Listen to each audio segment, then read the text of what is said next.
"Honey, could you stop by the street market and grab us something to eat?" This is a common request among every married couple, but for Marcos, a young Adventist pastor, it was a very difficult thing to hear. Just married, while the country was heading to hyperinflation rates, Mary and Marcos were also facing a terrible financial crisis shortly after they decided to raise their promises percentage from 3 to 5%. They still had 2 weeks before they received their next paycheck, and there was no money left, not even to buy food. After pouring out his heart to God that morning, Marcos found some unexpected money in a pocket that was usually barely sufficient to buy some bananas. Surprisingly, that day, he realized at the street market that the money was actually enough to also buy a dozen oranges and even some zucchini. How could it happen if prices never go down during a hyperinflation condition?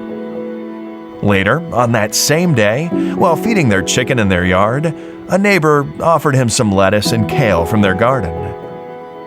As Marcos finished feeding the chicken, the sound of a falling avocado reminded him that an elderly neighbor pastor had asked him to pick his avocados and share the harvest with him. When Mary arrived at home, she couldn't believe what she was seeing. Bananas, oranges, zucchini, lettuce, kale, and avocados. The couple knelt before the produce to thank their provider for such blessings.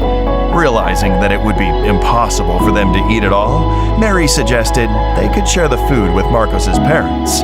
At his parents' home later that night, after he shared the produce, his mother offered him 2 whole wheat loaves of bread and 3 liters of milk.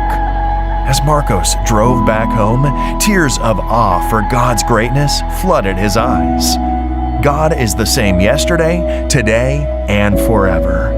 As we return our tithes and offerings, let us put our trust in His faithful and true promises. May we put our desires last and God first.